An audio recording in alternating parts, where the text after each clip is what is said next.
All right. So we have another episode. I'm not sure exactly what number this will be, but we have James, and then you said, how do you say your last name again? Volosin. Volosin? Yep.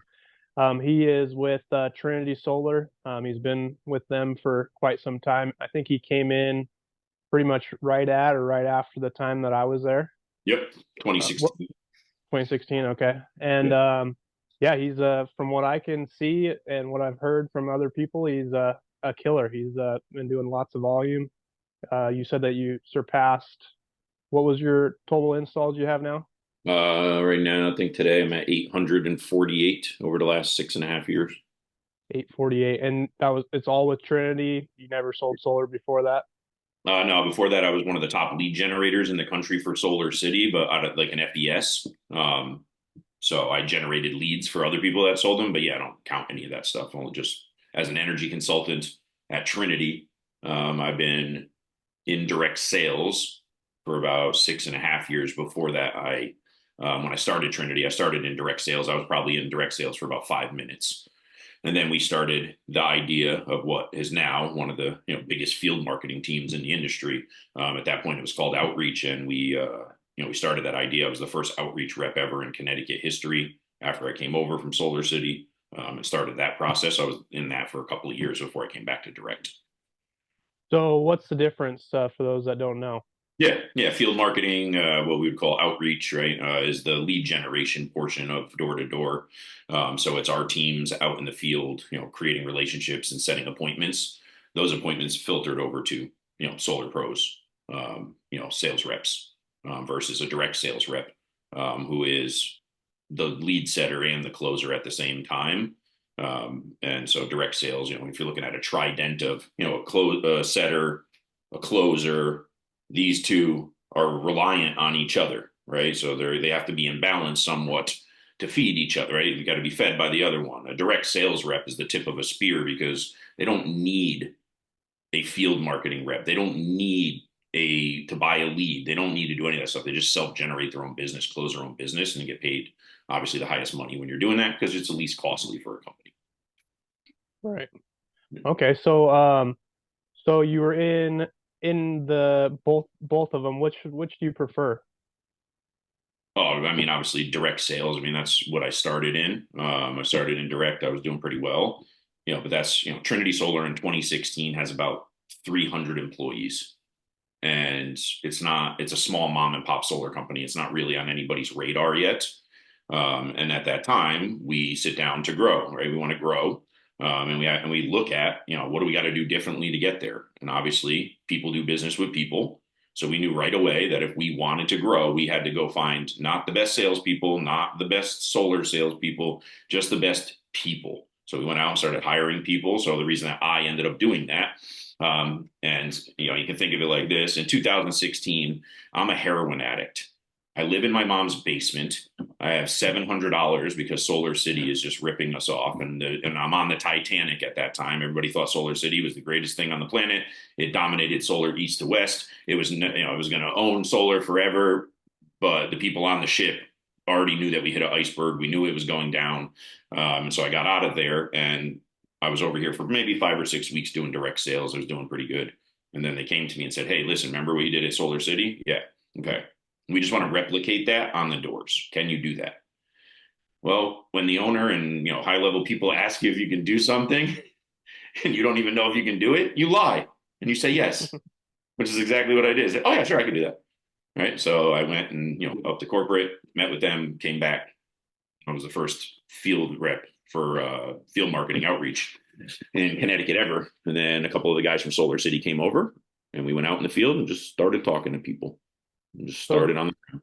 is that that's the same time frame as like Christian Calabuso and all those guys were there at that time? Yeah, yeah, they were here at that time. Gotcha. Okay. And so what made you transition to doing it all direct to where that you're doing it yourself instead of just setting appointments? Yeah, I mean, I obviously, I grew in field marketing from a district manager, and then, I had two teams as a district manager, and then those teams continued to grow, and we continued to get bigger and bigger and bigger. At that point, I was doing two roles, kind of, right? I was field marketing with my team in the daytime, right? Out knocking with them, training them, and out in the field with them. And then I would go and change my gear really quick. And then I would go and run the appointments that were being set so that I could get quality control. Essentially, it was obviously for sales too, but it was more about me seeing what was happening in the field that day from us, and then getting the experience of the salesperson coming in behind me to see what that's like. And so I was doing both of those at the same time. And, as field marketing started to grow and as it started to, completely take its own shape, at some point we stopped letting the field marketing managers were no longer going to run those appointments, right? Like you were going to be the field marketing manager. And I had kind of somewhat outlived that, right? Like I knew I could do direct sales already. I sacrificed that part of my career in the beginning because Trinity saved my life and it gave me an opportunity. So I gave back by doing what they asked me to do and needed me to do. But at some point, the writing was on the wall. And I just said, look, I've exhausted my time here. I've done my job. I've taken this as far as I need to take it. And I'm humble enough to know that the people that were above me at that point were going to take it to the next level. And they just didn't need me anymore. Right. And so then I went back into direct sales as an assistant manager, and then started, you know, the pathway to where we are today, which is when I came back to direct, on fire with a mission. And that mission was to do 100 installs in 8 months, which I did, and then just continued on from there. So yeah, I just had outlived my time there. And we just had different ideas of what it would look like. And when I knew I couldn't do sales anymore, I wasn't doing a lot of sales as the field marketing manager. I was just doing them sometimes, right? But once that was over with, I came back to my home, which is, in direct sales. Okay, gotcha. So, for those people that don't know too much about Trinity, can you tell me a little bit, or tell the Yeah. people a little bit about the company? Yeah. Yeah. Trinity is a 30-year-old family owned private profitable company. And no matter where you look in this industry, whether it's Solar Power World or USA Today or, or Wood Mackenzie report, if some of them, some of the guys understand what that is, Trinity dominates residential solar. It's the top three ranked companies in the country. In the markets that we're in, we're the number one solar installer in Rhode Island, Mass, Connecticut, PA, New Jersey, right? And then we have a couple other markets. But for a company that's in 10 states, we have national impact. Okay, awesome. Yeah, I remember one of the main reasons when I came over, because I came over from Vivint to Trinity, I got Yep. recruited over, Yeah. and one of the things that resonated with me is Yeah. the owners, I guess, but Yeah. yeah, mainly Tommy, and just what type of person he was, and their motto, God, people, money, kind of resonated with me at the time. So Yeah. it's definitely I still love that company, so Yeah. nothing bad to say about them for sure. Yeah, no, that's part of what saved my life, right? As I came here and I adopted that principle of God, people, money. And, obviously the world that we live in, not everybody subscribes to that. And that's fine. And I've been able to explain to people, say, listen, you can remove the religious part from it. That's fine. But really what God, people, money is, it just means do things the right way with integrity in the field. Just be a good human. And then take care of people, whether the people are you're sitting at their kitchen table or it's your people and you're their leader. Just take care of your people and you'll always make money. You'll never want or need for anything. You don't need to cut corners. You don't need to not tell the homeowner things. You don't need to do some of this stuff that I know you see and we see in this industry that just drives us nuts, right? You don't need to do this. You don't need to. And the fact that you're doing it is speaks volumes of the company or leadership of these other guys that they're in. But yeah, here, I've downloaded that GPM motto to my DNA. It's how I live my life.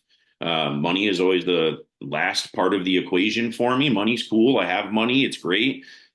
That's not more important than doing things the right way or doing them for people. And that's how Trinity's gone. I mean, that core foundational principle, whether you take it the religious way or not, that foundation has laid the way to go from 300 to 3,000 people, from, where we were to, making way more, right? I mean, from 60 to like $700 million, and on pace to, go to $1 billion company. But really what this company is always about, and it's always been about, The leadership has always been about, which is I never leave here. I never trade the angel I know for the devil I don't. I get offers all the time, large offers up front to leave here. I'll never leave here. And that's because they always dangle two things to me that I don't care about: money and titles.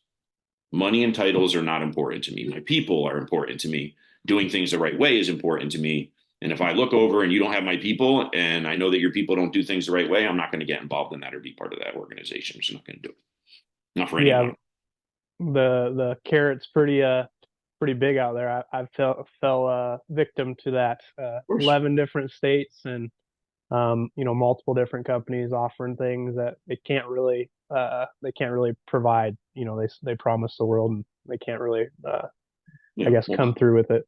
Well, what they don't understand is like, for those of us that are actual professionals in this game, we know the actual data behind the curtain, right? I'm not looking at the Wizard of Oz straight on with the big scary face. I'm looking at the old guy in the curtain. I know what's behind that curtain. I know there's stuff. So you can't sell me on an opportunity that I know doesn't exist because I know the data. I know their pull through ratios. I know how much, how many kilowatts get turned on in a calendar year. So when you come to me and say, "Oh, if you sold that amount at this company, you'd make $4 million," like, yeah, cool. It's a great story. It would never happen because it doesn't happen. It's never happened and it's not going to happen. You don't have the infrastructure. You can't do it, right? And Yeah, so, and knowing that is why my people are just not recruitable. People try to recruit my people all the time, and I always tell them the same thing. Hey, dude, with all due respect, this is going to be a little bit mean, but I'll just give you everybody on my team's name and phone number right now, and they'll just tell you to F off right now so you can just get it over with today. So you don't waste a lot of time because my people don't leave because they know that we love them and we care about them. We invest in them. We spend time with them. We train them. And they're not going to trade what they know to be the best for something that could be good, but the numbers don't translate to it. right, right. Yeah. So tell me a little bit about your so you I know that you kind of talk a little bit about, your past and things like that. What made you make a change? Like, was there anything specifically that helped you get out of, bad habits? Yeah. Obviously, this is religious in nature, and people are welcome to their own beliefs, right? But when I was a heroin addict, and I'd been a drug addict, for early 2000s all the way to like 2016. I maybe had a year or so in between where I was clean for a little while. So I went through a lot of dark times, a lot of dangerous places, sleeping on the ground, living outside, all types of crazy stuff. And in 2016, I'm in my mom's basement. At this point, I'm just doing, drugs to maintain. I wasn't actually doing it to like party anymore. It was just like, so I wouldn't be sick. Right. And I was just sick and tired. I'm sure you've all heard this before, just sick and tired of being sick and tired. I just was done with it. Didn't want to do it anymore. Every time I was in that basement in the dark, I knew Jesus Christ loved me. I knew that I was safe. I knew that there was a hand extension to me. I knew I could get out. The problem that I was having with life was working for other people in places that just I would look around and see no mentors, no future, and they were just jobs. And my spirit just doesn't. I can't do this. Like I couldn't do it. So I was always trying to escape that box. And when I got to Trinity, I quickly realized that this was a special place. It was different. I was treated differently. I'm sure some of the people knew that I had a problem. Nobody ever said anything negative to me or talked behind my back or did any of that stuff. All I ever heard was courage, words of encouragement, positivity. And my mom at that point had come to me finally, which, if you're a drug addict, you put your family and friends through hell. And my mom finally had the courage to do what she needed to do to save my life, which is she came to me and she said, "Listen to me. In 6 weeks, I've already sold this condo. I am moving. You are not coming. 6 weeks. So do whatever you got to do." And this is, one of those markers in life where I've listened to my mom a lot and I or not listened to my mom a lot, and I should have. In this instance, she said, "If you take that job at Trinity Solar, knocking on doors to get paid commission, you're going to live in your car and you're going to be broke." I didn't listen. Something told me, like, "No, dude, you got to bet on yourself. You've done every other regular job. You must take this opportunity. I don't believe this is coincidence. You don't end up at a GPM company with Jesus Christ as your guidance tool by luck. This was, something ordained to me. So when I got here and I heard the motto and I started trying to apply that principle to my life, it took me, probably 6, 8, 10 months of, working through, going to a program, being sick, having to knock sick, which I'm sure because you do door to door at a high level, door to door is challenging enough. Yeah. Doing it dope sick is a whole different animal, right? Right. But I knew that the discomfort was the only way out, to face it and take it on. And so I just embraced my discomfort. I listened to, that inner voice that, is my voice, but, to me is just, I'm listening and I can hear God saying, I love you. I've put you in the place that you need to be, but you got to do the work now. You got to take this opportunity. If you mess this opportunity up, I'm not going to keep saving you. You've got to save yourself now. And so I just worked on it for about a year, got clean. I've never gone back. I'll never go back. And that changed my life. Trinity changed me as a person, not as I've become a salesperson. That's fine. But, I have a motto here that, I say is like, we don't just build better salespeople. We build better people. When I hire somebody, my goal is not to make them rich or make them the best salesperson on the planet. It's to help them become the best version of themselves, like I've been able to do for myself and continue to work on. That's really the gift of this place. It's a special place and a coveted place, and so I don't leave. No, that's awesome. Um, so what's kind of the plan from here? What's your goals? Like, how do you stay motivated to keep growing? Yeah. My people, obviously my family, first and foremost, I have my wife and my 3-year-old, leaving a lasting imprint that my daughter sees, me work really hard and care about other people and turn it around, and later on to be able to look her in the face and tell her, hey, your dad was not perfect. I did a lot of wrong things. I made a lot of mistakes, and here we are. And so, these things that I can pass on to my daughter, and my wife, and be there for them and do what I can to make sure. Like last week was a super grateful moment. I'm here working really hard. My 3-year-old is riding a horse on a beach in Africa in the Mediterranean Sea. And that's when I see that picture. And even though I'm not there, I have to make a sacrifice because I can't be there. I didn't get to do that as a 3-year-old. Our parents worked really hard and we didn't have those opportunities. And this company in this industry has allowed that. So, the mission from here is, to continue to expand into, working for myself, right? So we're doing real estate, been flipping houses and working in that space and learning that space to make residual or passive income. And then obviously I trademarked the gratitude life. And so the main mission there is to just reintroduce gratefulness, or to steal Donald Trump's slogan and make it better, make Americans grateful again, because there's a lot of complaining and whining and bitching and moaning going on. And it's just sad because everybody that's bitching and complaining and moaning, if they saw some other people's lives, they would get a reality check real quick. And I'm never far from just knowing what it's like to sleep on the ground, and knowing that sleeping on the ground in like West Side Phoenix, which is extremely dangerous, is like sleeping in the Sheraton Hotel compared to Gaza. So it's just like knowing in my brain that no matter how bad it is, it's worse for somebody else. And no matter how bad it is for them, it's worse for somebody else. Keeps me grateful. Gratefulness is one of the fundamental foundational principles to, if you want to get clean, if you want to change your life, you have to be able to wake up and be grateful for the things you do have and don't have. And I do that every single morning. I wake up. I don't wake up and just, I'm a ball of sunshine or whatever. I have to work through, I'm tired. We've been grinding. We've been hustling. Been doing a lot, right? I got to wake up and go through the motions. But every morning there's a checkpoint where I go, okay, we're tired. Totally hear you. I get it. But we have responsibilities to other people and ourselves. So what are we going to be grateful for today? And then that is always downloaded before I go out there. So, the gratitude life, the back of the shirt says, what are you grateful for today? Because most people will be standing behind you. And I've had people coming up to me at random, just telling me what they're grateful for. And that's really what I'm trying to reintroduce.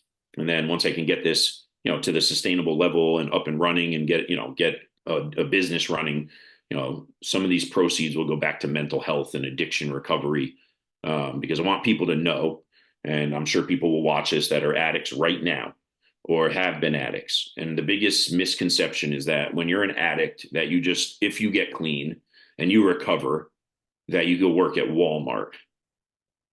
That's bullshit. One of the greatest gifts ever given to me was being an addict. I was the best salesperson on the planet. I could look you dead in your face. You knew I was a drug addict and get you to give me money every single time. This is an amazing skill in the wrong environment.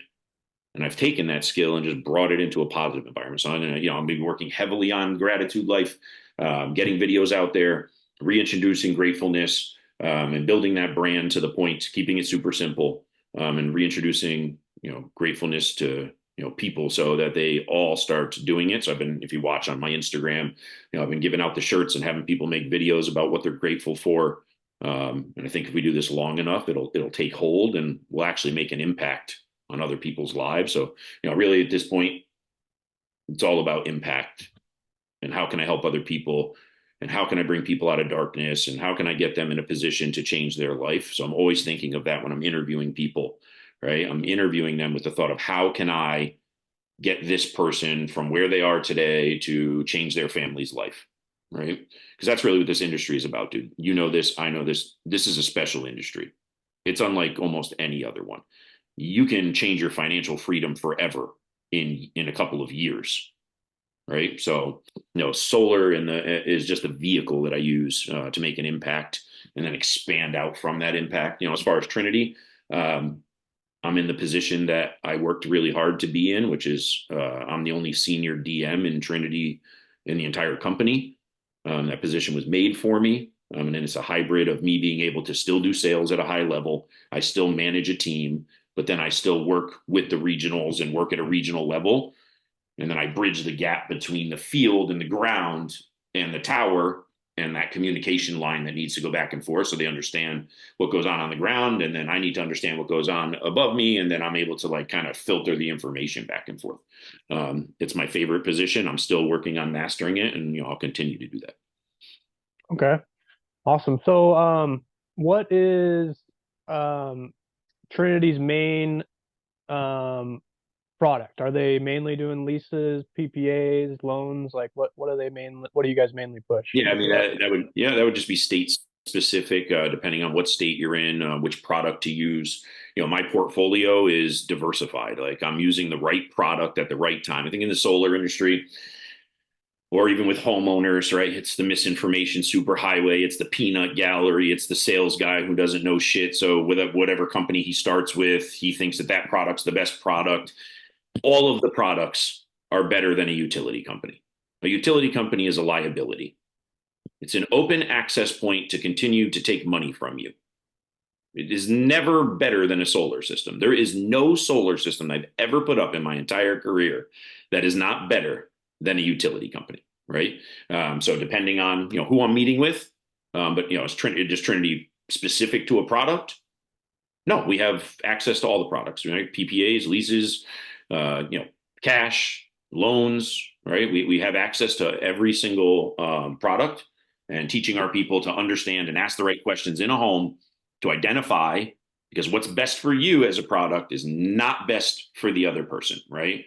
Is it best for an 85-year-old lady to buy a solar system? Probably not. But if you ask the right questions and you can get to the right place, well, why do you want to buy it? Well, because people told me that's the best thing to do. Okay. So who's going to own this house afterwards? Oh, well, it'd probably just be sold. Oh, you don't have any kids or any family you're going to leave it to? No. Okay, cool. Then ownership probably doesn't make sense for her. Now, if she's going to look me in the face and tell me I want to buy it because I'm going to leave this house to my kids, and that's a different pathway. So I got to dig, right? But you put a PPA on a house on an 85-year-old lady who just needs to reduce her cost of living and get a budget plan, you've helped that person, right? So we're not product specific. We're specific to asking the right questions in the home. Depending on the market, most of these markets in the Northeast are PPA lease heavy markets. But that's just because of the financial 7 inches here from homeowners, right? And you got to work within the confines of your audience too. Sometimes it's like, if I make this too complicated, even though it's not that complicated, And, he's like, I own it. And there's all everything, right? They go, it's just like, you're going to scare them back into the worst financial position, which is owning nothing and just giving their money away to utility companies. So it's just knowing your audience, asking the right questions, putting the right products in place. And if people want to explore products, explaining the differences and the pros. And to me, there's no cons. It's the pros and pros. So what are the pros of this product and what are the pros of this product? There's no really no, I could take solar and go like this, let you pick one. Every one of them kicks the shit out of a utility company. Right. So, we don't like make them sell us, they're not product specific. It's, asking the right questions in the house, getting the right products. Okay, when I was out there, because I came from Vivint, and at Yeah, of that time, all we did was PPAs. course. That's all I knew. Absolutely. So I never even, I think I sold one loan, and that was because somebody was like adamant. He's like, Of course. I want to do this. But Yeah. is it still kind of similar in that market, or has it shifted a little bit? Or Yeah. So we went through, so when you were here for a long time, like, yeah, this would be an extremely heavy lease PPA market. Right. And then we went towards the pandemic. And as we started getting closer into the pandemic and through the pandemic and out of it, because interest rates dropped so low, right? Ownership kind of took off. Me, I pivot to my market. So, like, whatever's happening, my job is to put them in the best financial position, the right product. But if, here's an example. If I have this older lady, she's retired. She doesn't really qualify for a federal tax credit. But on her easy own option at 1.99%, her reamortization payment is less than her electric bill. So it was in her best interest to own it at that time, right? So, like during that pandemic and during, like, for probably 2 years, 2.5 years, my portfolio was like 90% ownership, right? But this do market, they still get the? yes. Is there any sort of asterisk or anything like that they would still qualify if they don't get the tax credit? There was in the old program, in the current Connecticut program, there's like little adders and stuff if you're in a distressed community, if you're low income. But no, it's just the federal tax incentive. Okay. Um, and so, yeah, like, my portfolio went from, 80%, 90% PPA and 10%, own. And then it completely flopped into 90-10 own to PPA and lease. Right. Okay. Now I'm kind of balanced probably right now at like 60-40, 50-50. But this market, if you look at the total portfolio of Connecticut and you've been here, it's probably 80% PPA lease and 20% ownership and less Right. than 1% of it being cash. Right. So, what kind of helps you make a decision on, like, what kind of questions do you ask the homeowner to kind of qualify them for either or? And what would change you from doing a loan to a PPA besides like the tax credit? Is there anything else? Yeah, I mean, I'm just asking them, super, I keep things super simple. I'm not that smart, and that's why I'm good at this. I don't overcomplicate things for me or the homeowner. I'm just asking super simple questions. Hey, are you guys more like a microwave person where you like to set it and forget it and just eat your food? Or, do you want to put in a little bit more work and get a little bit more benefit? How long are you going to be in this home? What's the goal for living here? Are you going to pass this on to your kids? Is this house going to be rented out? Right. So, like, I'll dig and dig and dig, and each one of those things will give me another piece of information. But for example, if somebody tells me, hey, man, I'm going to live here for 2 years. Okay, great. And this is a good site for ownership. Well, I'm going to tell them first, obviously, you got to talk to your accountants because I'm not a financial advisor, and solar rep should never be a financial advisor or an accountant. You should always be pushing your homeowner to their accountants because you can't be responsible for that. Right. So I'd say, listen, talk to your accountant. If you can get the entire tax credit and that's going to make sense where you can actually file for it and get it, you can own, have 18 months of, that lower payment. You take the tax credit, you walk away with 10,000, 12,000, 13,000, whatever dollars. You leave the next homeowner in an awesome position where they end up with a fixed rate that never increases again and they own their solar system.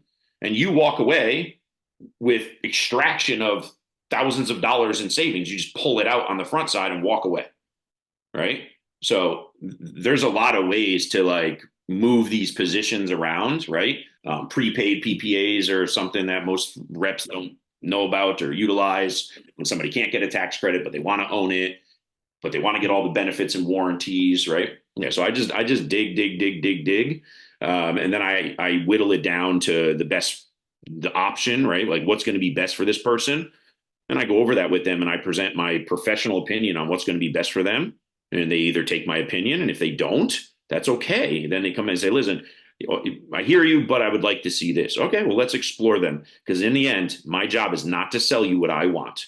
My job is to help you with what you want, right? Because I have homeowners that want to buy it in cash. I'm like, don't do that. Why? Because I go to $10 million houses in Greenwich. That's how I did my solar system. I was going to buy my solar system in cash the very next day.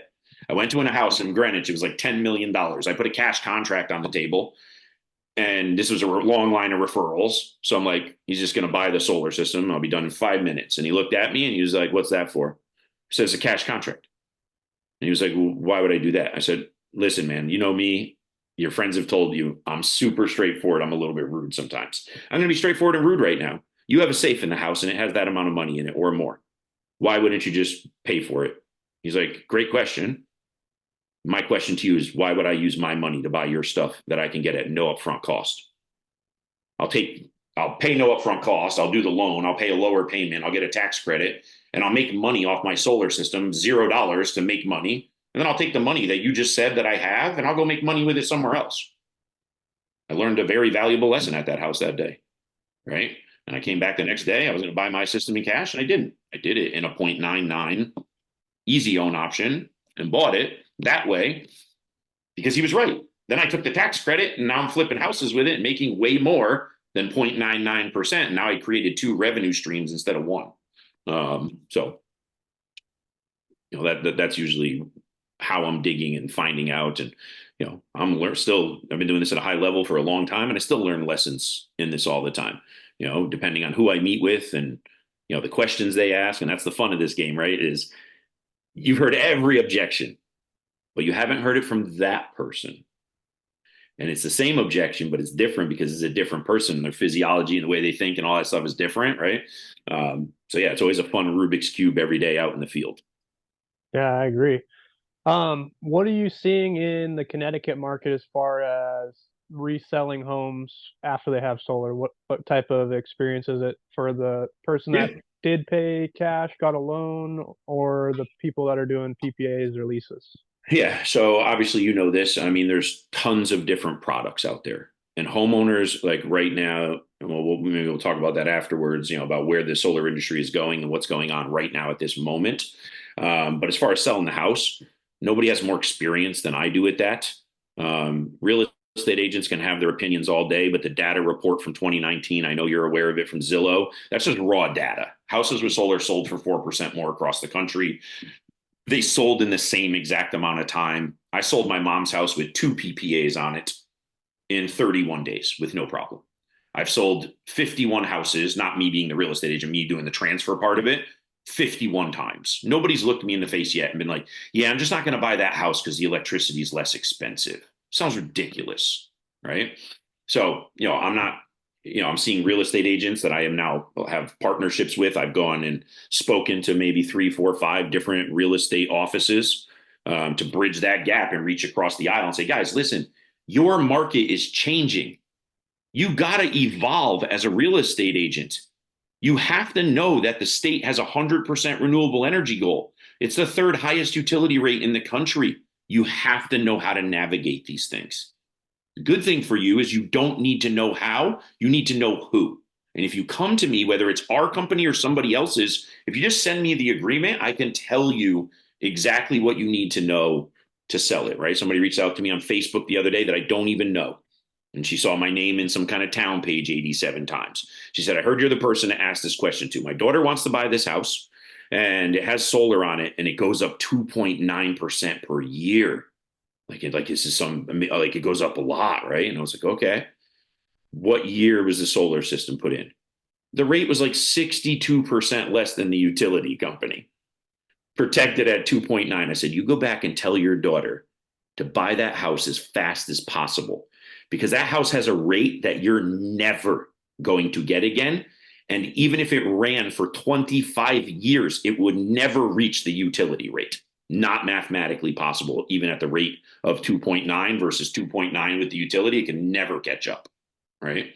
So, Is there still the misinformation, the real estate agent that tried to sell one house and couldn't because of the solar? Yeah, of course, that's always going to, be part of it, right?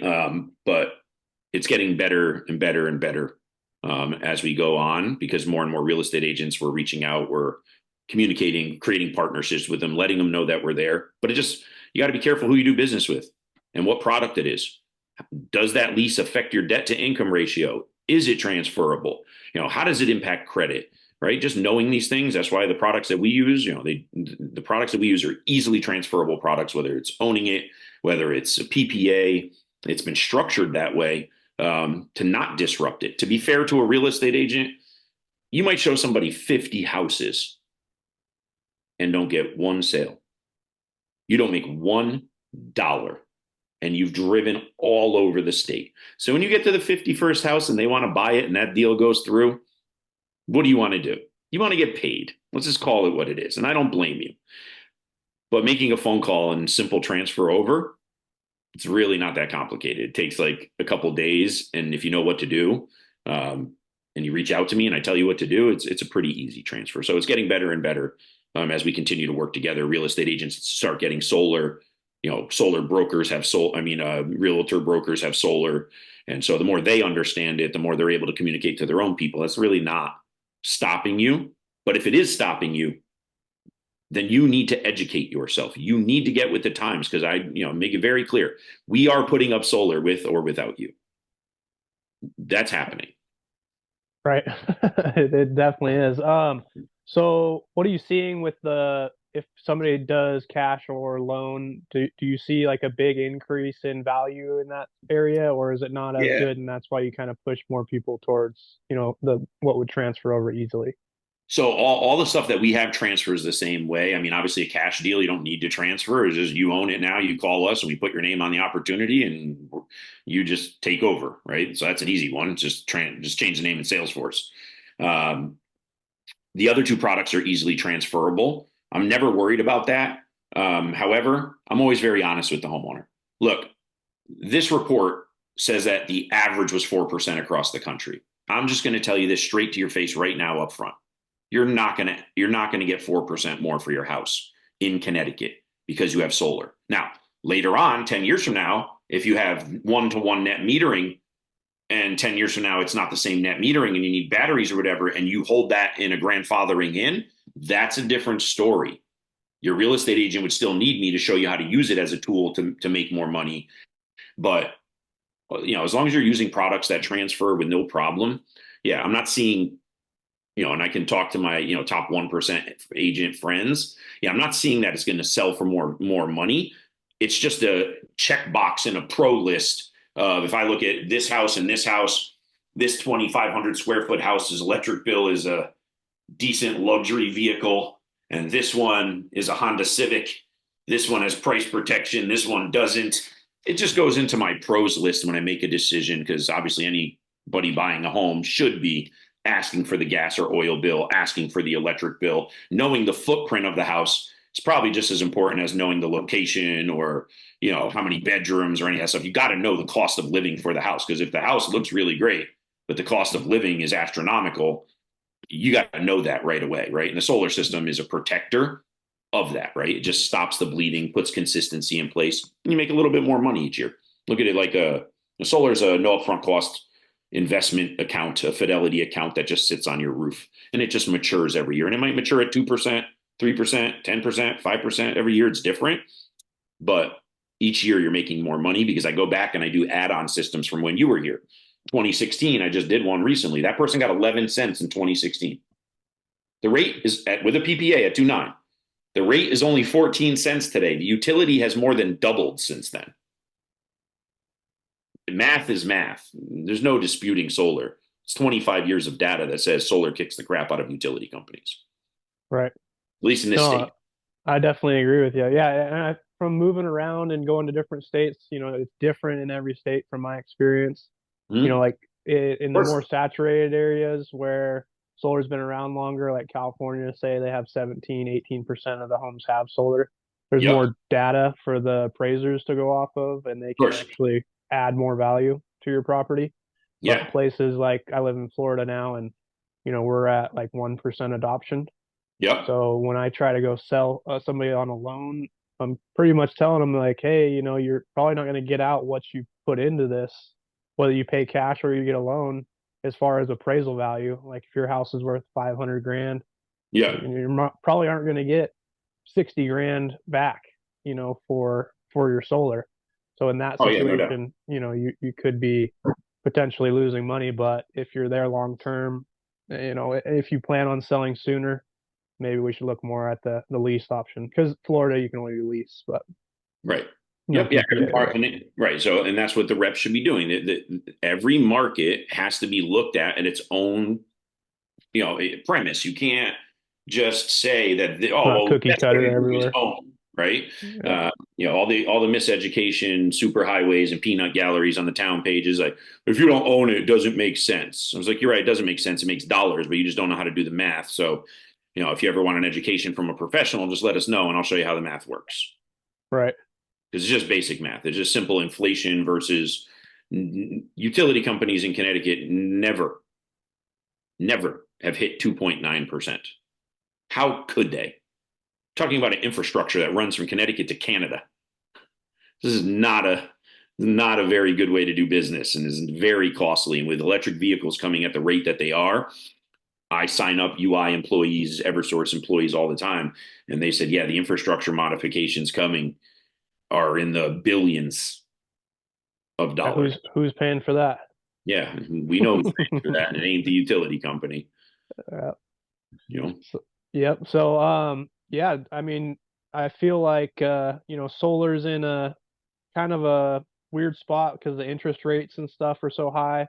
Yep. Um, do you feel like there's anything gonna happen over the next few years, or what's your projections? Yeah, I mean, there's obviously any solar company where is looking at different financing options. What do those options entail? During the pandemic, you could get 0.99. Right now, you're at there's 4.99, maybe 3.99. It's as a rep and as a consultant, it's your job to understand the dealer fees. How does that impact the deal? Or if the dealer fees are less, but the loan agreement is shitty, right? Like the terms, liens, no transferability. Like you got to know these things. And then there's, depending on markets, sometimes they have green banks or they have places you can go to get financing without dealer fees involved. Um, so yeah, but what's going on in the solar industry right now is what we've been talking about for years, and this is one of one of Tommy's greatest gifts at Trinity is um, the gift of his discernment of seeing what's going to happen ahead of time, long before it does, to make the adjustment today for 3 years from now, right? That's why Trinity's gotten into the position that it's in, because we're always able to see where we're going and then maneuver so that we don't, when we get there, we all go through the same storms in the residential solar space, but we go through them differently. And you remember this from before. Some of them go through it as a cow, and some of us go through it as a buffalo. And that's because of the decisions that you make ahead of time, right? It's either facing the storm head on because it's going to be a speed bump because you planned for it, or you're going to run up against a brick wall. And when you see it like a cow, you're going to run the opposite direction with the storm and you're going to get rained on, right? So what we've been seeing now, this is countrywide, but just specific in this market, is a correction phase going on with the residential solar space of the cheap guy, the guy that's always cheaper, and you're just like, okay, whatever, that guy's going out of business. Let's use SunPower, for example. We've been telling the homeowners that SunPower was going bankrupt for 3 years now. For 3 straight years, I've told every homeowner, oh no, but they warranty everything for 25 years and it's this, that, and the other. Yeah, no, I know. It's great. It's great on paper. Sounds awesome. Just Yeah, not but going to they've happen. been around for 25 years already. Right. That's Yep, what they've they been were around saying. for a long time, right? Yeah, and it looks great. Yeah. There's really simple Google search that you can do to see the financial health of what's going on. So every time there was a checkpoint for SunPower, and listen, again, let me be very clear. I'm not that fucking smart. I'm not that smart. I'm not some genius or like reads companies and shit. I'm actually not that smart, which makes me pretty smart in the fact that I could just read simplicity. First thing is sell off your panel manufacturing and restructure. Okay, great. No big deal. Panel manufacturing goes from the United States to the Philippines and Mexico, whatever, no problem. Great. Okay. But at that point, their chance of bankruptcy was, I think 40 something percent, 50 something percent, whatever it was, right? So they did that. Okay, good. Then little time goes by, start seeing them. I did a homeowner and she said, listen, I met with SunPower. I'm going with you guys, but I just want to tell you something. I got a loan from a bank from them and I can't even find it or its address on Google. Like I literally can't find the bank's name or address. I couldn't find it either. It was so hard to find. And that's when they were going through where they couldn't get anybody to like give them money for loans because they just kept writing back like this weren't doing good. Right. So that was another thing. I was like, okay, now they're just going to anyone. It's like Nancy's bank. It's been started for 3 minutes. Like, well, hopefully Nancy will give us some money then. Right. So that was another thing we saw in the field. Okay. And then we saw them tell everybody like, hey, we're going to restructure. And they kept doing fixed rates at ridiculously low rates. I did the math on the price per watt. It's at a net loss. It's a loss or a wash on each one of those deals over and over. I'm not that smart of a businessman, but you can't do that if you want to be successful. Then they rolled out hey, we're going to, let go of 1,000 people and we're going to close direct and close off that part of the market and start winding down residential solar installs and let it be to the dealer network. As soon as I saw that, I knew it was over. And one of the companies here that used them, I said, it's over. Like they were posting about, so I said, guys, it's over. You got about a month or two before it's done. The guy was like, no, they're restructuring. This is a great financial position. I said, dude, you can spin this however you want in public. Just let it be known that I wrote it right here in front of your face. It's over.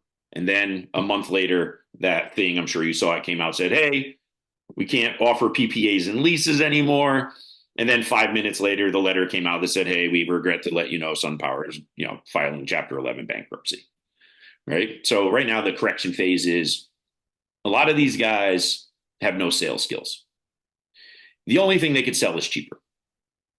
And you look at, let's use Connecticut for an example. Trinity did more business than every company combined by two.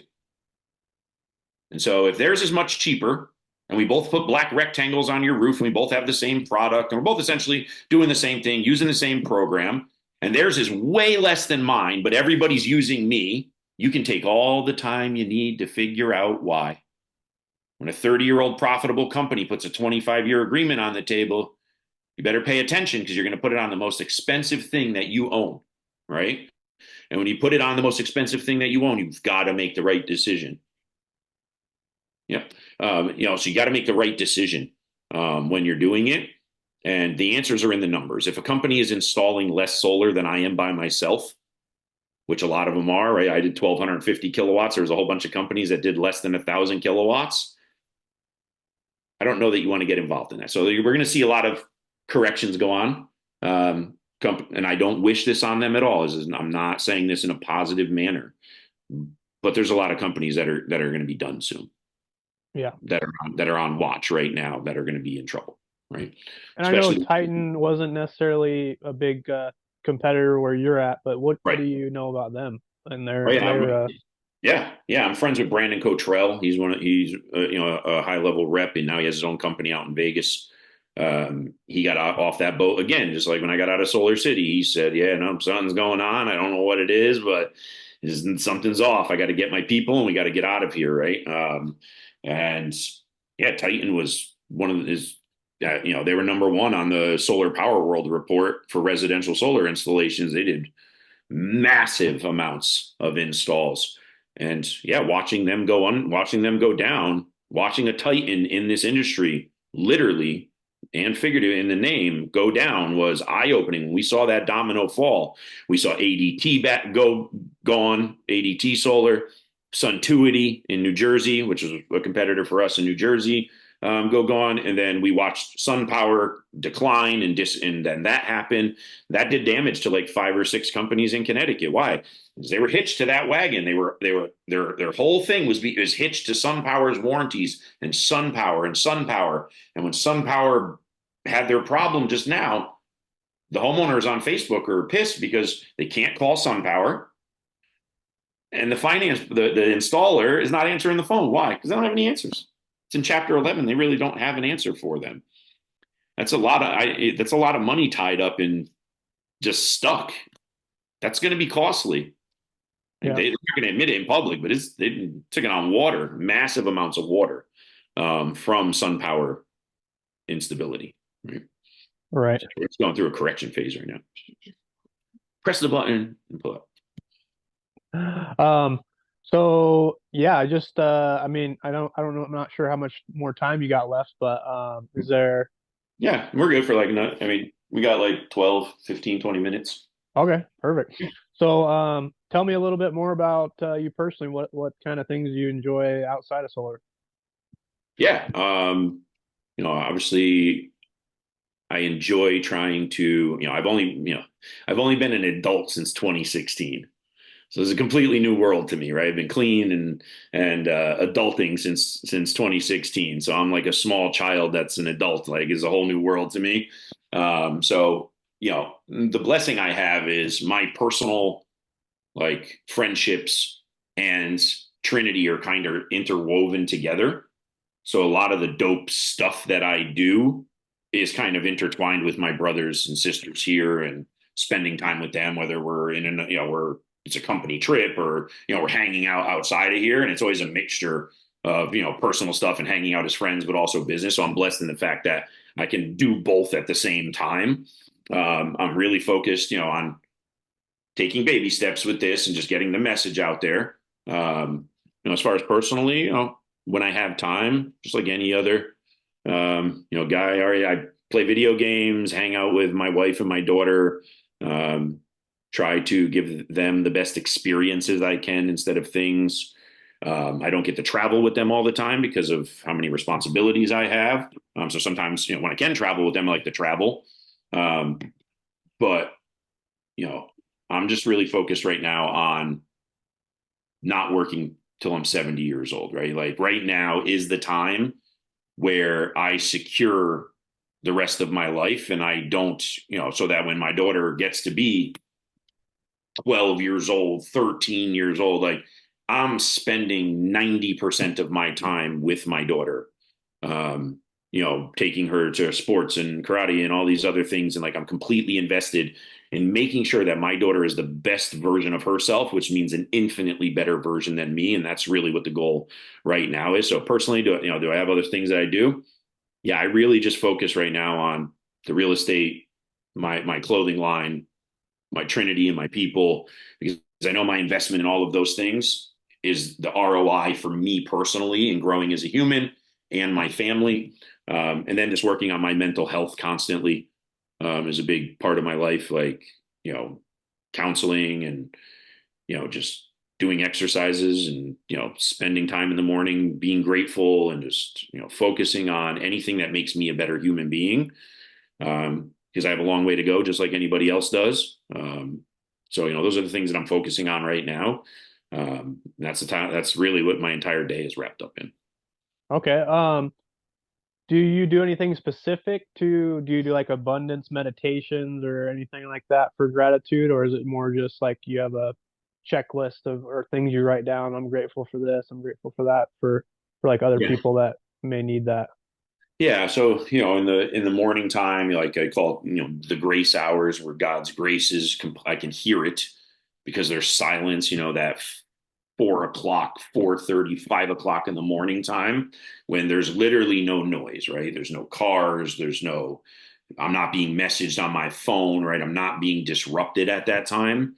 That's where I sit there and just, you know, visit the past mentally and the gratitude of the bad things that happened. I walk through all the blessings that I have now, and I look in the mirror and take extreme ownership for the things that are going wrong, or that are not right, or that I need to fix. So yeah, really just like it's just praying, and listening, right? And you know, what I hear is my own voice.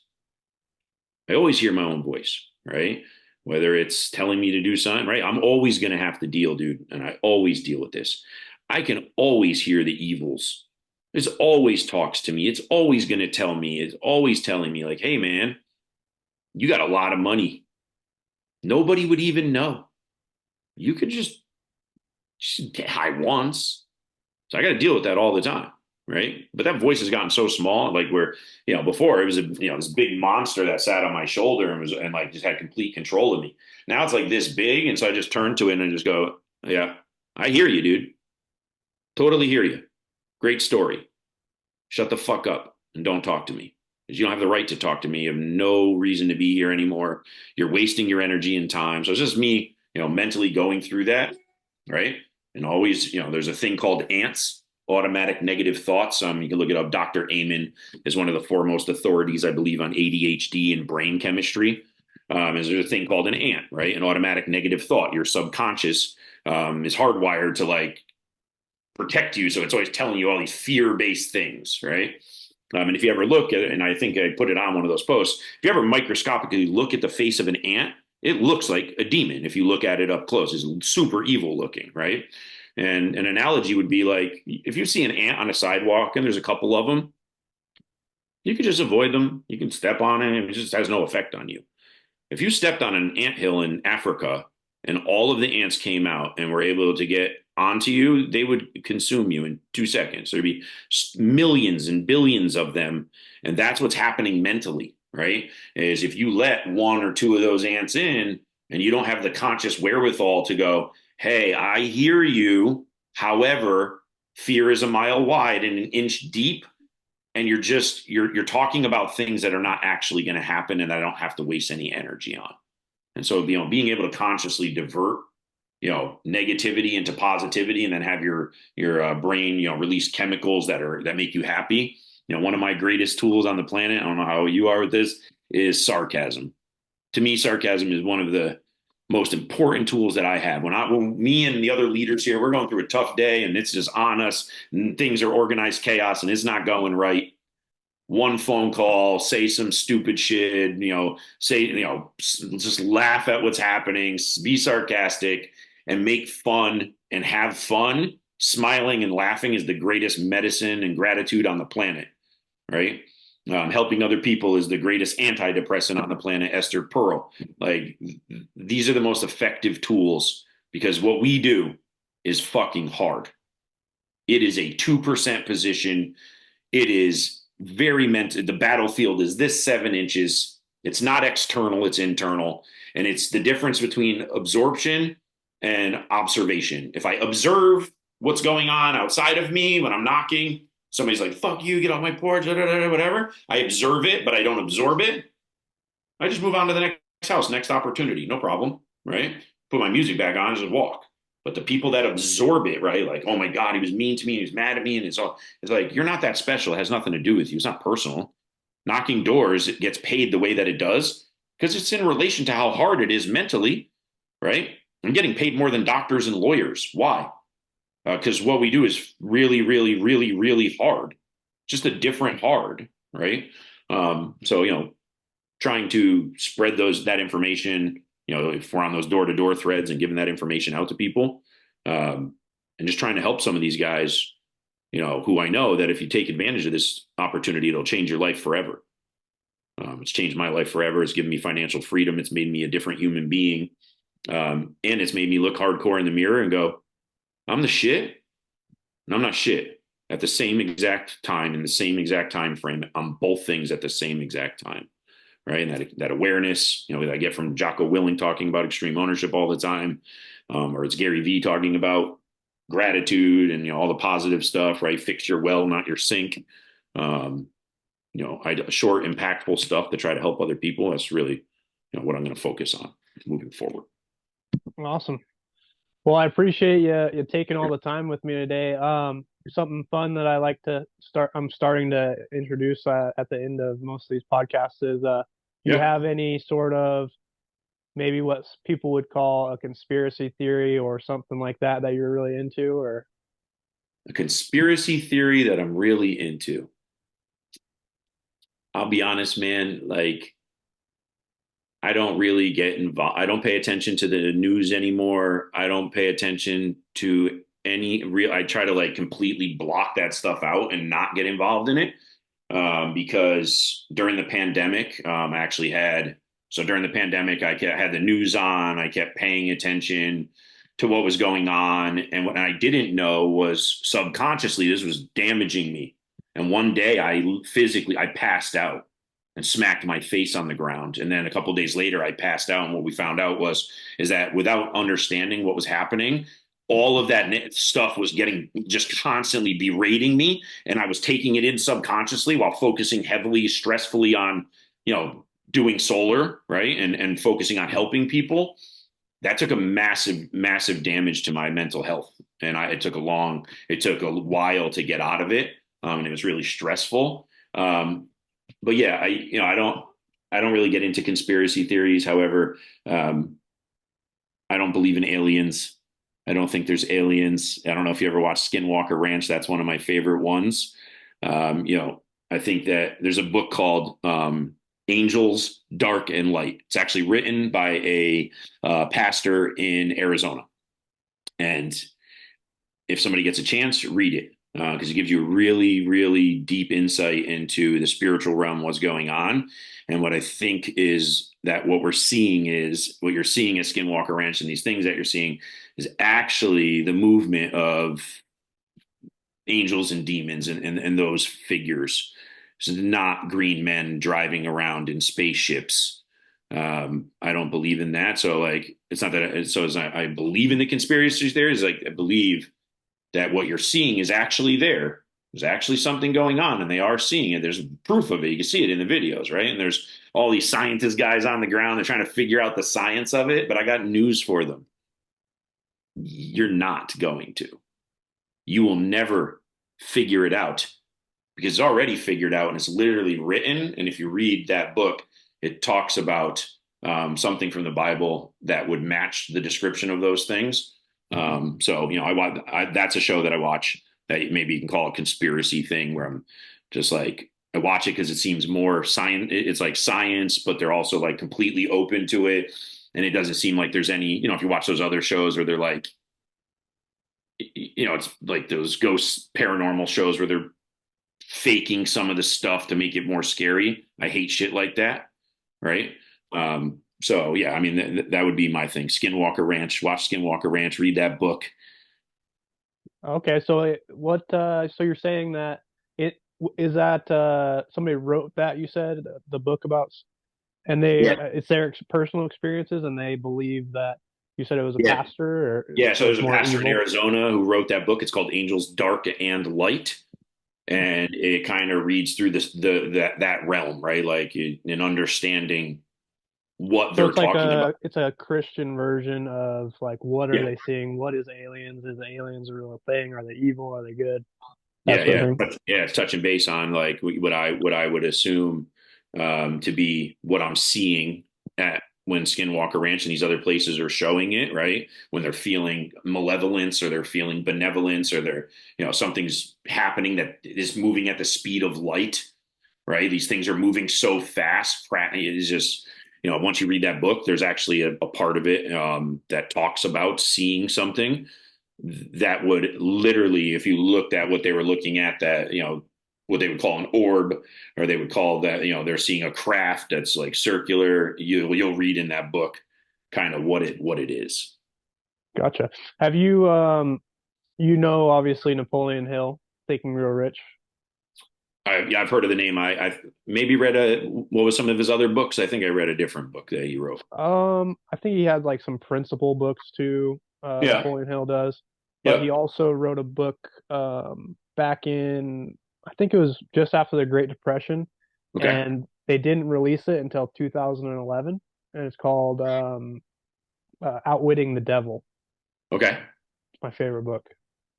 So this was written during the Depression, and somebody found it, and then they released it, It or was his they. family. They had it in a bolt, so they stored it away until both of him and his wife died, and then his kids allowed a publisher to read through the manuscript and publish it, Yeah. but because it was so controversial.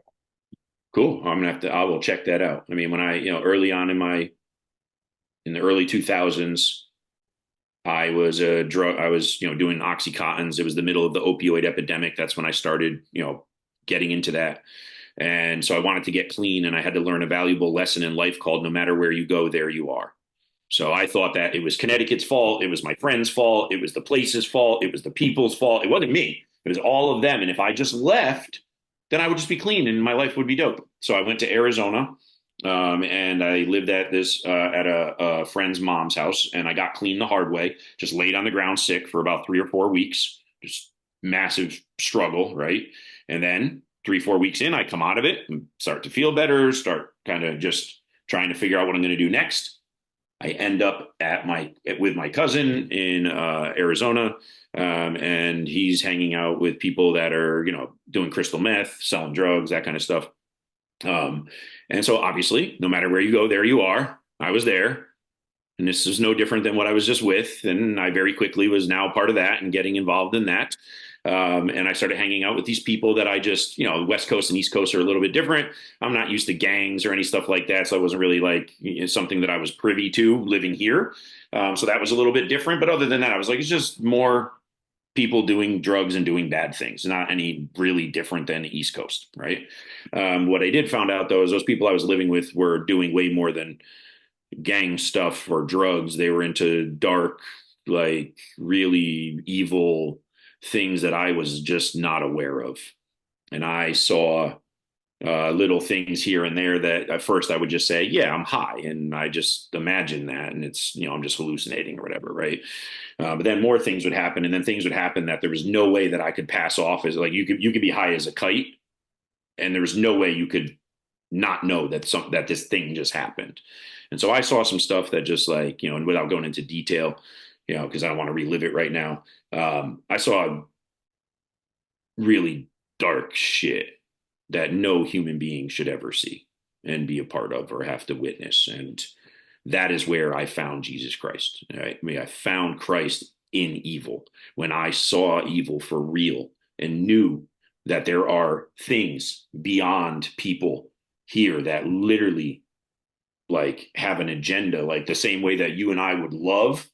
Hate was love for them. Like they loved to hate. They woke up every day with an agenda to destroy anyone and anything that came in their path, not just physically, spiritually, break them down. Like that was their goal day in and day out. And I watched them do this to many people.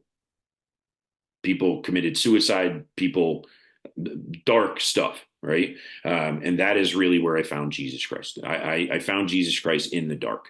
When I did not know where else to turn, and I was witnessing these things, and then I knew that evil was actually real, like not bad people. A murderer, great. That's fine. That's your physical body. Somebody can kill you, and that is evil. But then there's a step beyond that that goes into the spiritual part of it. That is just dark. It's beyond blackness. And once you witness it, I instantly was like, holy crap. If that is real, then Jesus Christ 100% is here. Because nothing would spend this inordinate amount of time hating somebody and something that wasn't real. So once I saw one side of the Bible, and I'm not a Bible thumper and I don't read, like once I saw one side of that story, I knew the other side was there and instantly went to Jesus. I know that you're here. I'm sorry for whatever I've done wrong and whatever has put me in a position to be delivered into this environment, but I need you to protect me and I need you to save me. It's my fault that I'm here. Totally understand. But now I need you to come back and save me. And that brought me from that all the way through all of those dark times, all the way through all of the drug addiction. And every time anybody gave up on me or they said my life was over, the only thing I ever did, Glenn, was go, yeah, I hear you, man, but you're just a person. And you just don't have the power to make that decision. And Jesus Christ, as long as I can hear the grace and I know that it's there, I'm never giving up. And that is literally how I ended up at Trinity and was blessed with the opportunity and blessed to be where I am today. And so I'm just hoping that people hear this, bro, and they know that they can overcome and they know that they can win and they know that they can change their life and that this is a great industry to do it in. And that there's some of us here like, dude, I'm here. If people really want help, you message me on fucking Facebook or Instagram, dude. I will help you. I will talk to you. I'm there for you. We're here for you. Right. So hopefully that message reaches people, man, and that we can spread it. Mhm. Heck yeah. Well, I appreciate you taking the time. I wish you the best of luck in all the things that you're doing, and stay in touch with me and let me know if I Perfect. can ever do anything for you. Yeah, man. I'll be in touch with you on Facebook. Send me your address or whatever. I'll send you a gratitude life shirt if you want to make a video. Just want to continue to move. It's not about the money right now. It's about getting the message out. Then once it becomes stabilized as a business, that I'll figure out, how to funnel that money back to mental health and drug addiction services. So really, if you want to help with that, I mean, that's my biggest mission right now is like, I don't care about the payment of shirts. I care about the impact of the shirts. And so, there's that. And obviously, yeah, man, stay in touch. Right now, I'm just going to go out and do what I always do. I'm going to go rob the utility company over and over and over again today. Man, they must hate you. Yeah. When you, when Taking all their you, homeowners. when people hate you, you're doing something right. Yeah, exactly. You don't have haters, you're not doing enough. Yeah. Yeah. That's usually what happens here. Either people respect the shit out of me in this game or they hate the shit out of me in this game. And I'm okay with both of them. This doesn't matter to me. Well, yeah, I hope people can see this and see a little bit more about your experience, your life, what type of person you really are, and yeah, you have all the success in the world. I appreciate you having me on and let me talk about these things. It's always good to have people like you that are giving people like me and other people the chance to talk, right, and hear these stories, because this is an amazing industry, an amazing place, and you're doing an amazing work right now by opening the actual door to more than just, hey, I sell a lot of stuff, or you see a picture of me on Facebook or whatever. Is like to really know the guys in this game that are doing it the right way at a high level, and knowing that any of you can do this. There's nothing special about me. I'm a 44-year-old chubby ex-drug addict. That's it.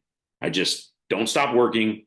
I'm not perfect. I consistently work imperfectly, and I just keep going forward. I just keep shooting, and I just keep working on getting better as a human. And then by default, I win at a high level in this game, and anybody can do it. So, of Heck yeah. Okay, man. Well, I appreciate all your time. I know you're a course, busy dude. guy. Keep killing it. Yeah, of course, brother. I'll talk to you soon. All right, see you guys. Bye, Glenn. Peace, bro.